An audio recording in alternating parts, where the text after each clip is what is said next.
Hello everyone, this is doctor जी वेशादो। तो मोस्ट इम्पॉर्टेंट 60 जो टॉपिक हैं उसके जो सीरीज़ है उसी को ही कंटिन्यू करते हुए आज की क्लास में हम लोग बात करेंगे टॉपिक नंबर 32 के विषय में। तो स्टार्ट करते हैं आज का जो टॉपिक है। तो ये है आपका 32 नंबर का टॉपिक, वो है आपका मिश्रक गण। ठीक है, मिश्रक गण और इसमें और कुछ और टॉपिक हैं, इनसे आपके क्वेश्चंस फिक्स रहते हैं, एक या दो क्वेश्चन। तो ये अपन देख लेते हैं। जैसे कि सबसे पहला क्वेश्चन आपका आता है त्रिफला। ठीक है, त्रिफला भी आपके जो है अलग अलग आचार्यों ने अलग अलग प्रकार से सेवन करने के आधार पे, वैसे तो हृतिक विभूतिक अम्लीकी होता है, ये तो कॉमन है, पर इसमें भी भाव प्रकाश के अनुसार, ठीक है, सारंगधर के अनुसार, हरित के अनुसार, ये आपको ध्यान में रखना है। ठीक है, और बात करें इसमें तो पर्यायी से और क्या बोले जाते हैं, त्रिफला को फल त्रिक भी बोला जाता है, श्रेष्ठा भी बोला जाता है, वरा भी बोला जाता है। तो ये सभी इसके पर्याय हैं, ये आपको ध्यान में रखना है कि फल त्रिक, श्रेष्ठा, वरा। भाव प्रकाश ने हरित की विभूति की आम्लिकी इसे त्रिफला कहा है। जबकि सारंगधर के अनुसार बात करें तो सारंगधर ने बोला है कि हरित की 1, विविध की 2 और आम्ल की 4। ठीक है, तो ये आपके मिल करके त्रिफला कहलाते हैं करके। तो सारंगधर ने क्या बोला है, हरित की 1, विविध की 2, आम्ल की 4। ये जो है आपके मिल करके इस मात्रा में आप त्रिफला का निर्माण करते हो, ये क्या है, सारंगधर का कथन है। जबकि हारित ने क्या बोला है, तो हारित ने बोला है हरित की 1, विविध की 2 और आम्ल की 3। ठीक है, तो हरित की 1, विविध की 2, आम्ल की 3, ये हारित का कथन है, तो ये आपको ध्यान में रखना है। फिर महती त्रिफला किसको बोलते हैं, तो हरित की, विविध की, आम्ल की को ही महती त्रिफला का बोला जाता है। इसमें जो भार होते हैं वो हरितिकी का 2 कर्ष, ठीक है, सॉरी, भार जो है वो 2 कर्ष, 1 कर्ष और आधा कर्ष होता है। ठीक है, तो ये आपको ध्यान में रखना है। फिर उसके बाद में आता है आपका स्वल्प त्रिफला। तो स्वल्प त्रिफला के अंतर्गत क्या आता है आपका, काश्मर्य, परुषक और खजूर। ठीक है, तो काश्मर्य, परुषक और खजूर ये क्या कहलाते हैं, आपके स्वल्प त्रिफला कहलाते हैं। ठीक है, तो काश्मर्य, परुषक और खजूर ये आपके क्या कहलाते हैं, आपके स्वल्प त्रिफला कहलाते हैं। ओके, ये आपको ध्यान में रखना है। नेक्स्ट क्वेश्चन की ओर अपन आगे बढ़ते हैं। तो नेक्स्ट क्वेश्चन है आपका मधुर त्रिफला के विषय में। तो मधुर त्रिफला में क्या आता है, काश्मर्य, द्राक्षा, खजूर। ठीक है, राजनिखट्टू ने बताया है काश्मर्य, द्राक्षा, खजूर। ठीक है, तो परुषक के स्थान पे यहाँ पे आपका क्या है, द्राक्षा आ जाता है, तो ये क्या है, मधुर त्रिफला कहलाता है। तो राजनिखट्टू ने क्या बताया है, काश्मर्य, द्राक्षा, खजूर ये मधुर त्रिफला है, जबकि परुषक स्वल्प त्रिफला के अंतर्गत है। फिर नेक्स्ट है आपका सुगंधी त्रिफला। तो सुगंधी त्रिफला के विषय में बताया गया है, सुगंधी त्रिफला को ही इसका पर्याय क्या है, सुरभि त्रिफला भी बोलते हैं। तो सुगंधिक त्रिफला को ही सुरभि त्रिफला बोला जाता है। इसका अंतर्गत क्या है, जाति फल, पुष्पफल और लवंग। ठीक है, तो जाति फल, पुष्पफल और लवंग ये क्या है, आपका सुगंधी त्रिफला है, राजनिखट्टू ने बताया है। तो ये आपको याद रखना है, इसे और क्या कहा जाता है, सुरभि त्रिफला भी बोला जाता है। नाउ नेक्स्ट अपन आगे बढ़ते हैं। फिर इसके बाद है पंच सुगंधी। तो पंच सुगंधी के अंतर्गत क्या आता है आपका, जाति फल, पुष्पफल, लवंग, इसके अलावा कर्पूर और कंकुल। तो कर्पूर और कंकुल यहाँ पे ऐड हो जाते हैं। ठीक है, जब सुगंधी त्रिफला में, तो क्या है, पंच सुगंधी कहलाते हैं, जाति फल, लवंग, पुष्पफल, कर्पूर, कंकुल। ठीक है, सुगंधी त्रिफला में कपूर और कंकुल ऐड करने पर आपका क्या बन जाते हैं, पंच सुगंधिक बन जाते हैं। नेक्स्ट अपन आगे बढ़ते हैं और बात करते हैं त्रिजात के विषय में। तो त्रिजात का पर्याय क्या है, त्रिसुगंधी भी बोला जाता है। त्रिजात को और क्या बोला जाता है, त्रिसुगंधी भी बोला जाता है।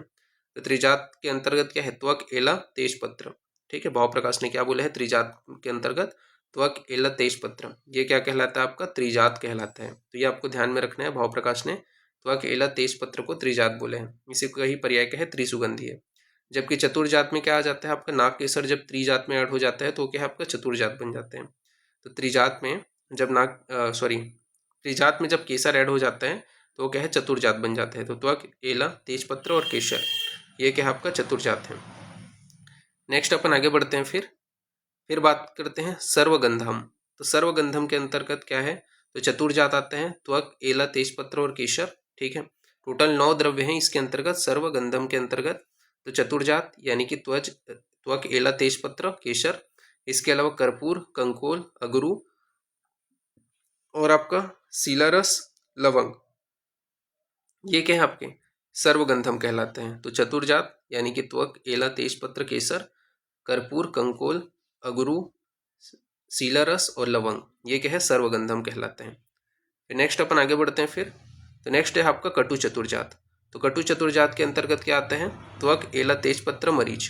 ठीक है, तो कटु चतुर्जात में क्या है, आपका चतुर्जात में जो त्वक, एला, तेजपत्र है उसमें आप क्या करते हो, मरीच को ऐड कर देते हो तो आपका क्या हो जाता है, कटु चतुर्जात बन जाता है। तो त्वक, एला, तेजपत्र और मरीच, ये क्या है, कटु चतुर्जात है।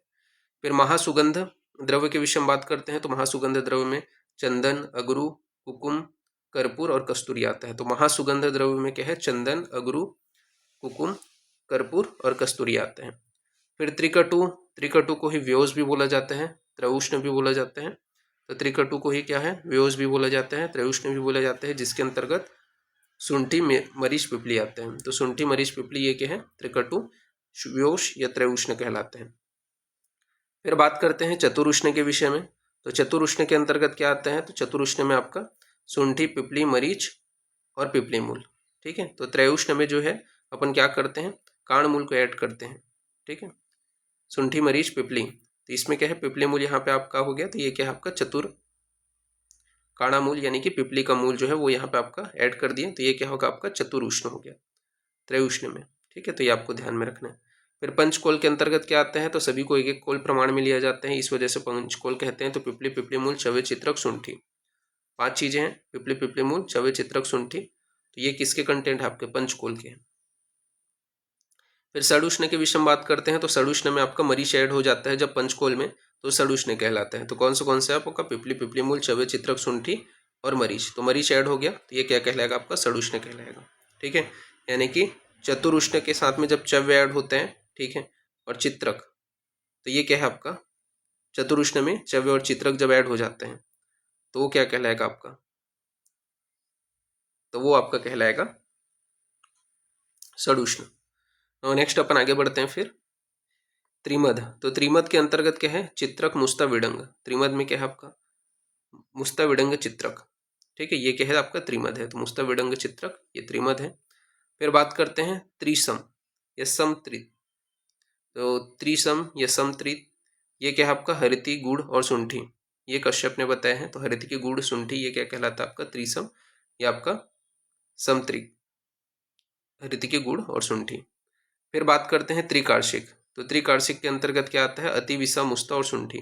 तो अतिविसा, मुस्ता व शुंठी ये क्या है आपके त्रिकार्षिक कहलाते हैं। ठीक है, तो ये याद रखना,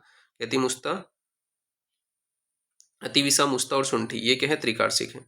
फिर आता है आपका चतुर्भद्र। तो चतुर्भद्र के अंतर्गत अतिविसा, मुस्ता, शुंठी, गुड़ुची। ठीक है, यानी कि त्रिकार्षिक जो है आपका अतिविसा, मुस्ता, शुंठी, उसमें जब गुड़ुची ऐड कर देते हैं तो ये क्या है आपका चतुर्भद्र बन जाते हैं। तो चतुर्भद्र में क्या है, त्रिकार्षिक में जब अपन क्या है गुड़ुची ऐड कर देते हैं, यानी कि अतिविसा, मुस्ता और शुंठी में जब गुड़ुची ऐड कर देते हैं तो ये चतुर्भद्र बन जाते हैं। फिर बात करते हैं बाल चतुर्भद्र। तो बाल चतुर्भद्र के कंटेंट क्या है, अतिविसा, मुस्ता, पिपली, कर्कट श्रृंगी। तो बाल चतुर्भद्र के कंटेंट क्या है, अतिविसा, मुस्ता, पिपली, कर्कट श्रृंगी, ये क्या है आपके बाल चतुर्भद्र है। नेक्स्ट अपन आगे बढ़ते हैं त्रिकंटक। तो त्रिकंटक का कंटेंट क्या है, तो वृहति कंटकारी, दुख स्पर्शा। तो वृहति कंटकारी, दुख स्पर्शा ये क्या कहलाते हैं आपका त्रिकंटक कहलाते हैं। तो वृहति कंटकारी, दुख स्पर्शा ये क्या है त्रिकंटक है। फिर कंटक पंचमूल के विषय में बात करते हैं। तो कंटक पंचमूल आचार्य सुश्रुत के अनुसार है गोक्षुर, कर्मत, सतावरी, शैर्यक, गृध्रिशा। ठीक है, तो गोक्षुर, कर्मत, सतावरी, शैर्यक, रिंसा यानी कि गृध्रनखी ये क्या है सुश्रुत के अनुसार है आपका क्या कंटक पंचमूल। जबकि जो भैषज रत्नावली है, तो भैषज रत्नावली के अनुसार गोक्षुर, कर्मत, सतावरी, शैर्यक, कंटकारी। ठीक है, तो भैषज रत्नावली के अनुसार गोक्षुर, कर्मत, सतावरी, शैर्यक, कंटकारी ये क्या है कंटक पंचमूल है। तो ये आपको याद रखना है। फिर इसके बाद में त्रिवलकल के विषय में बात करते हैं। तो त्रिवलकल का कंटेंट क्या है, तो पुतिक, तिलवक, कृष्णगंधा। तो पुतिक, तिलवक, कृष्णगंधा ये क्या है आपका त्रिवलकल कहलाते हैं। तो पुतिक, तिलवक, कृष्णगंधा ये क्या है आपके त्रिवलकल हैं। फिर इसके बाद नेक्स्ट है आपका पंचवलकल या क्षीरी वृक्ष। तो पंचवलकल या क्षीरी वृक्ष के विषय में बात करें तो इसके अंतर्गत न्यग्रोध, उदुम्बर, अश्वत्थ, पलक्ष, पारिश ये क्या है आपका पंचवलकल या क्षीरी वृक्ष कहलाते हैं। तो न्यग्रोध, उदुम्बर, अश्वत्थ, पलक्ष, पारिस ये क्या है पंचवलकल या क्षीरी वृक्ष कहलाते हैं। फिर इसके बाद नेक्स्ट है आपका त्रिशर्करा। तो त्रिशर्करा में गुड़, मधु व हीम निर्मित शर्करा है। ठीक है, तो गुड़, मधु व हीम निर्मित शर्करा है। फिर मधुत्रय के विषय में बात करते हैं। तो मधुत्रय के अंतर्गत मधु, घृत, शर्करा, मधु, घृत, गुड़ आते हैं। ठीक है, तो मधुर त्रय के अंतर्गत मधु घृत शर्करा, मधु घृत गुड़, ये जो है रस तरंगणी के अनुसार बताया गया, रस तरंगणी और रस समुच्चय के अनुसार बताया गया। ठीक है, तो ये आपको याद रखना है। फिर मधुर वर्ग में जीवनी गण के जो द्रव्य हैं वो आपके आ जाते हैं, तो मधुर वर्ग के अंतर्गत जीवनी गण के जो द्रव्य हैं वो आ जाते हैं। फिर चतुर्बीज के अंतर्गत मेथी, चंद्रसूल, कालाजाजी, यवानिका भाव प्रकाश ने बताया है। तो भाव प्रकाश के अनुसार मेथी, चंद्रसूल, कालाजाजी, यवानिका, ये क्या है, चतुर्बीज है। फिर इसके बाद में चतुर्शूरण के विषय में बात करते हैं, तो मालकंद, मानकंद, सुरंदकंद, सॉरी पंचसूरण के विषय में बात करते हैं, तो पंचसूरण में आपका है मालकंद, मानकंद, सुखकंद, इसके अलावा कड़ीर और आत्य अम्लपर्णी। ठीक है, तो ये क्या है आपका पंचसूरण है। तो ये आपको याद रखना है, मालकंद, मानकंद, शुककंद, कंडीर और आत्य अम्लपर्णी, ये क्या है पंचसूरण है। फिर नेक्स्ट है आपका पंचतिक्त। तो पंचतिक्त के अंतर्गत क्या आता है, गुड़ुची, निम्ब, कंटकारी, पटोल और वासा। ठीक है, तो गुड़ुची, निम्ब, कंटकारी, पटोल, वासा, ये क्या है आपका पंचतिक्त है रस तंगणी के अनुसार। फिर पंचसार के अंतर्गत क्या आता है, तो पंचसार में मधु, घृत, शर्करा, पिपली, उबला हुआ दूध, ये क्या है पंचसार है। तो मधु, घृत, शर्करा, पिपली, उबला हुआ दूध, ये क्या है आपका पंचसार है। फिर इसके बाद में अधा पुष्प। तो अधा पुष्प के अंतर्गत चंदन, केशर, रितबेर। ठीक है, तो अधा पुष्प में क्या आता है, चंदन, केशर, रितबेर, ये क्या है अधा पुष्प है। फिर है आपका पित्त पंचक। तो पित्त पंचक के अंतर्गत क्या आता है, मत्स्य, गौ, अश्वत्थ, नर, मयूर। ठीक है, तो इनका जो है पित्त आ जाएगा, तो मत्स्य, गौ, अश्व, नर, मयूर, इनका जो है पित्त पंचक के अंतर्गत आता है। नेक्स्ट अपन आगे बढ़ते हैं, त्रिवर्ग त्रितय। तो त्रिवर्ग त्रितय के अंतर्गत आपका त्रिफला, त्रिकटु और त्रिजात आता है। त्रिवर्ग त्रितय के अंतर्गत क्या आता है, त्रिफला, त्रिकटु, त्रिजात आता है। फिर बात करते हैं देवकर्दम। तो देवकर्दम के अंतर्गत क्या आता है आपका, तो देवकर्दम के अंतर्गत चंदन, अगरू, कर्पूर, केशर आता है। तो चंदन, अगरू, कर्पूर, केशर, ये किसके अंतर्गत आता है आपका, तो देवकर्दम के अंतर्गत आता है। फिर यक्षकर्दम। तो यक्षकर्दम के अंतर्गत अगरू, कर्पूर, कस्तूरी, कंकोल, यक्षध्रूप आते हैं। ठीक है, तो यक्षकर्दम के अंतर्गत आपका अगरू, कर्पूर, कस्तूरी, कंकोल, यक्षधूप आते हैं। फिर पंच पल्लव के अंतर्गत आम्र, जम्बू, कपित्त, बीजपूरक, बिल्वपत्र, ये जो है वैदिक परिभाषा के अनुसार बताया गया है कि पंच पल्लव के अंतर्गत क्या आते हैं, आम्र, जम्बू, कपित्त, बीजपूर, बिल्वपत्र। ठीक है, तो आम्र, जम्बू, कपित्त, बीजपूरक, बिल्वपत्र, ये क्या है पंच पल्लव है। फिर लघु पंचमूल या पंचगण के अंतर्गत राजनिघट्टू ने क्या बताया, सालपर्णी, कृष्णपर्णी, वृहति, कंटकारी, गोक्षुर। तो सालपर्णी, कृष्णपर्णी, वृहति, कंटकारी, गोक्षुर, ये क्या है आपका लघु पंचमूल है। जबकि बृहत पंचमूल में क्या आता है आपका, बिल्व, अग्निमंत, श्वनाक, कास्मर्य, पाटला। तो बिल्व, अग्निमंत, श्वनाक, कास्मर्य, पाटला, ये क्या है आपका बृहत पंचमूल है। फिर दसमूल में क्या आता है, पंचमूल, लघु पंचमूल पर बृहत पंचमूल। तो लघु पंचमूल प्लस बृहत पंचमूल, ये दोनों मिलकर के किसको निर्माण करते हैं, तो दसमूल का निर्माण करते हैं। फिर नेक्स्ट है आपका वल्ली पंचमूल। तो वल्ली पंचमूल में क्या आता है, सारीवा, मंजिष्ठा, विदारी, गुरुची, मेसृंगी। तो सारीवा, मंजिष्ठा, विदारी, गुरुची, मेसृंगी, ये क्या है आपका वल्ली पंचमूल के कंटेंट है। फिर नेक्स्ट है आपका तृण पंचमूल। तो तृण पंचमूल में आचार्य सुश्रुत ने क्या बताया, कुश, काश, नल, दर्भ, कांडेक्षु, ये क्या है आपका तृण पंचमूल है। तो कुश, काश, नल, दर्भ, कांडेक्षु, ये सुश्रुत ने तृण पंचमूल के अंतर्गत रखा है। इसके अलावा चक्रपाणी के अनुसार क्या है, तो चक्रपाणी के अनुसार तृण पंचमूल में कुश, काश, नल, दर्भ, कांडेक्षु। ठीक है, तो कुश, काश, सर, दर्भ, कांडेक्षु, सॉरी चक्रपाणी के अनुसार नल हट जाते हैं, यहाँ पे सर, दर्भ, कांडेक्षु, ये क्या है तृण पंचमूल के कंटेंट है, किसके अनुसार, चक्रपाणी के अनुसार। फिर सुश्रोक्त पंच पंचमूल के विषय में बात करते हैं। तो सुश्रोक्त पंच पंचमूल में क्या है, वृहति, लघु, वृहति पंचमूल, लघु पंचमूल, कंटक पंचमूल, वल्ली पंचमूल, तृण पंचमूल। तो वृहत पंचमूल, लघु पंचमूल, कंटक पंचमूल, वल्ली पंचमूल, तृण पंचमूल, ये सुश्रुत पंच पंचमूल में आते हैं। ठीक है, सुश्रुत के अनुसार पंच पंचमूल कौन से, तो वृहत, लघु, कंटक, वल्ली, तृण पंचमूल। फिर मध्यम पंचमूल के कंटेंट क्या है, तो अष्टांग हृदय ने बताया मध्यम पंचमूल, बला, एरंड, पुनर्नवा, मुग्धपर्णी, मासपर्णी। तो मध्यम पंचमूल का कंटेंट अष्टांग हृदय ने बताया है, बला, एरंड, पुनर्नवा, मुग्धपर्णी, मासपर्णी, ये क्या है आपका मध्यम पंचमूल है। फिर आपका जीवनीय पंचमूल। तो जीवनी पंचमूल को वांग भट्ट ने बताया है जीवक ऋषभक जीवंती अभिरु विरह, जो जीवक ऋषभक जीवंती अभिरु विरह, ये क्या है वांगभट्ट के अनुसार जीवनी पंचमूल है। फिर इसके अंदर जीवनी गण जो है वो 10 बताए हैं चरक ने, कौन सा जीवक ऋषभक मेधा महामेधा काकोली क्षीर काकोली मुग्धपर्णी मांसपर्णी जीवंती मधु। तो ये जो है जीवनी गण 10 बताए हैं चरक ने, जीवक ऋषभक मेधा महामेधा काकोली क्षीर काकोली मुग्धपर्णी मांसपर्णी जीवंती मधु। ठीक है, तो ये आपको ध्यान में रखना। नेक्स्ट है आपका अष्टवर्ग। तो अष्टवर्ग के विषय में यहाँ पे भाव प्रकाश ने बताया है। तो अष्टवर्ग में क्या आता है आपका जीवक ऋषभक मेधा महामेधा काकोली क्षीर काकोली रिद्धि वृद्धि, ये जो है अष्टवर्ग के द्रव्य हैं, भाव प्रकाश ने बताए हैं। तो जीवक ऋषभक मेधा महामेधा काकोली क्षीर काकोली रिद्धि वृद्धि। फिर पंचगव्य के द्रव्य कौन से हैं? तो क्षीर दधि मूत्र घृत गोमय। तो पंचगव्य के द्रव्य कौन से हैं? तो क्षीर दधि मूत्र घृत गोमय। फिर पंच अम्ल कौन से हैं? तो पंच अम्ल में अम्लवेतस कोल वृक्षाम्ल दाड़िम चुक्रिका।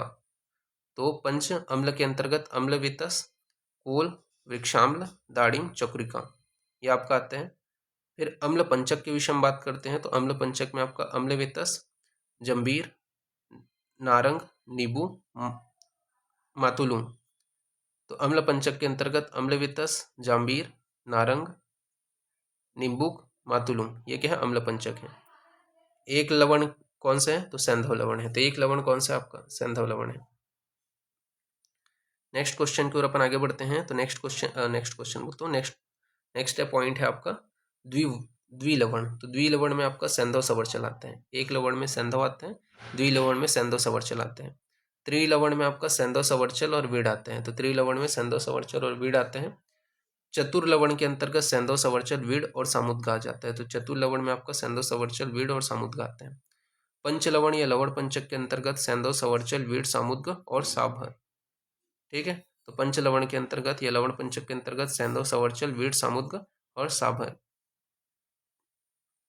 फिर इसके बाद में पंच महाविष के अंतर्गत या पंचविष के अंतर्गत श्रृंगी कालकूट मुस्तक वत्सनाप सप्तुक। तो पंच महाविष या पंचविष के अंतर्गत श्रृंगी कालकूट मुस्तक वत्सनाप सप्तुक आते हैं। फिर बात करते हैं सप्तविष के विषय में। तो सप्तविष के अंतर्गत आपका अर्क स्नुही लांगली करवीर गुंजा अहिफेन धतुरा आते हैं। तो सप्तविष के अंतर्गत अर्क क्षीर स्नुही क्षीर सप्तविष के अंतर्गत आपका कौन सा आता है? अर्क क्षीर स्नुही क्षीर लांगली करवीर गुंजा अहिफेन धतुरा। फिर क्षीर त्रय के अंतर्गत क्या आता है? तो क्षीर त्रय के अंतर्गत अर्क क्षीर स्नुही क्षीर वट क्षीर। ठीक है, जबकि चरक ने क्या बताए हैं? तो अर्क क्षीर स्नुही क्षीर और अस्मंतक क्षीर बताए हैं। तो ये क्या है? चरक ने बताए हैं। फिर बात करते हैं क्षीराष्टक के विषय में। तो क्षीराष्टक में क्या आता है? गव्य माहिस अजा भेड़ी हस्ती घोड़ी स्त्री उष्ट्री। ठीक है, तो किसका? क्षीराष्टक के अंतर्गत इन सभी का क्षीर आते हैं। तो गव्य माहिस अजा भेड़ी हस्ती घोड़ी स्त्री उष्ट्री, इनका जो क्षीर है वो आपका आता है क्षीराष्टक में। फिर मूत्राष्टक के विषय में बात कर लेते हैं। तो मूत्राष्टक में क्या आता है? तो मूत्राष्टक के अंतर्गत गव्य माहिस अजा भेड़ी, ठीक है, इन जातियों का स्त्रियों का मूत्र। ठीक है, तो गव्य माहिस अजा भेड़ी। इसके अलावा नर जाति का हस्ती घोड़ा ऊंट गधा। ठीक है, तो हस्ती घोड़ा ऊंट गधा, इनका जो है आपका क्या आता है? तो नर जाति का मूत्र आता है। ठीक है, तो ये क्या है आपका? मूत्राष्टक के अंतर्गत आपका आता है। तो ये आपको ध्यान में रखना है। फिर मूत्र पंचक के विषय में बात करते हैं। तो गव्य माहिस अजा भेड़ी गधी स्त्री जाति। एक मिनट। हाँ,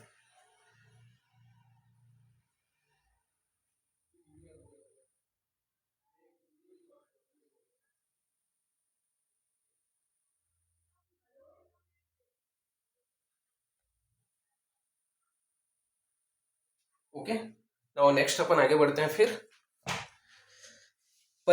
मूत्र पंचक के विषय में बात करते हैं। तो मूत्र पंचक में आपका गव्य माहिष अजा भेड़ी गधी स्त्री जाति। ठीक है, तो इनके मूत्र आ जाते हैं। तो आपका गव्य माहिष अजा भेड़ी गधी स्त्री जाति का जो मूत्र है वो आपका क्या है? मूत्र पंचक में आते हैं।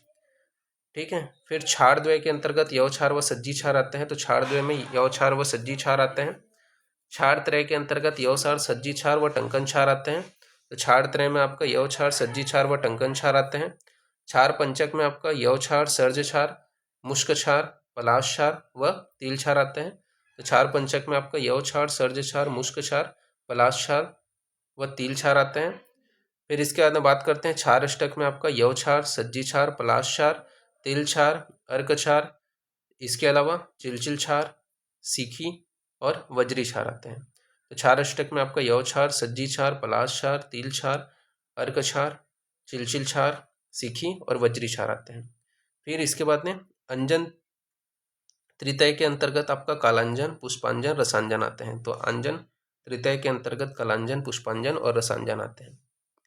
फिर नेक्स्ट है आपका त्रिगंधक। तो त्रिगंधक के अंतर्गत आपका गंधक, हड़ताल, मनशील आते हैं। तो त्रिगंधक के अंतर्गत आपका गंधक, हड़ताल, मनशील आते हैं। त्रिलोह के अंतर्गत आपका स्वर्ण, रजत, ताम्र आते हैं। तो त्रिलोह के अंतर्गत स्वर्ण, रजत और ताम्र आते हैं। फिर पंचलोह के अंतर्गत क्या आते हैं? तो पंचलोह के अंतर्गत आपका स्वर्ण, रजत, ताम्र, नाग, वंग आते हैं। तो पंचलोह के अंतर्गत स्वर्ण, रजत, ताम्र, नाग, वंग आते हैं। यानी कि त्रिलोह में जब नाग वंग ऐड करोगे तो क्या बन जाएगा? आपका पंचलोह बन जाएगा।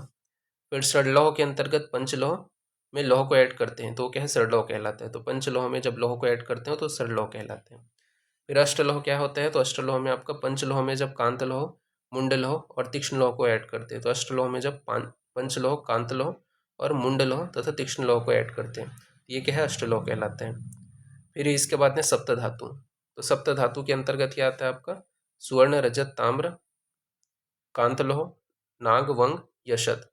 ये क्या है? सप्त धातु है। तो स्वर्ण, रजत, ताम्र, कांतलोह, नाग, वंग, यशत, ये क्या है? सप्त धातु है।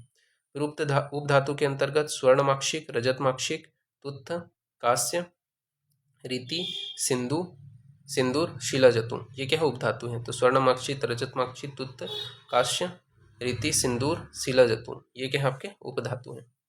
इसके बाद नेक्स्ट है आपका शुक्ल वर्ग के विषय में बात करते हैं। तो शुक्ल वर्ग राजनिकट्टू ने बताया है। क्या क्या आता है शुक्ल वर्ग में? तो संघ, सुक्ति, वराटिका, चूना, कच्छप पृष्ठ।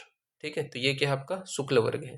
तो संघ, सुक्ति, वराटिका, चूना, कच्छप पृष्ठ, ये क्या है? आपका शुक्ल वर्ग है। रक्त वर्ग में आपका मंजिष्ठा, कुमकुम, लाक्षा, खदीर व असन आते हैं। तो रक्त वर्ग में आपका क्या आता है? मंजिष्ठा, कुमकुम, लाक्षा, खदीर व असन आते हैं। पित्त वर्ग के अंतर्गत कुसुम्ब, किंशुक, हरिद्रा, पतन, इसके अलावा यदंतिका, ये जो है आपका पित्त वर्ग में आता है। तो कुसुम्ब, किंशुक, हरिद्रा, पतंग, यदंतिका, ये जो है आपका पित्त वर्ग में आते हैं। फिर इसके बाद में बात करते हैं गुण और उसके कार्य। ठीक है, जो आपके गुरुवादी गुण हिमाद्री के अनुसार बताएं। जैसे कि गुरु गुण, तो गुरु गुण क्या करते हैं? तो गुरु गुण व्रीहणम, ठीक है, व्रीहण का कार्य करते हैं। तो गुरु गुण व्रीहण का काम करते हैं। लघु गुण लंघन का कार्य करते हैं। शीत गुण जो है वो स्तंभन का काम करता है, तो शीत गुण स्तंभन।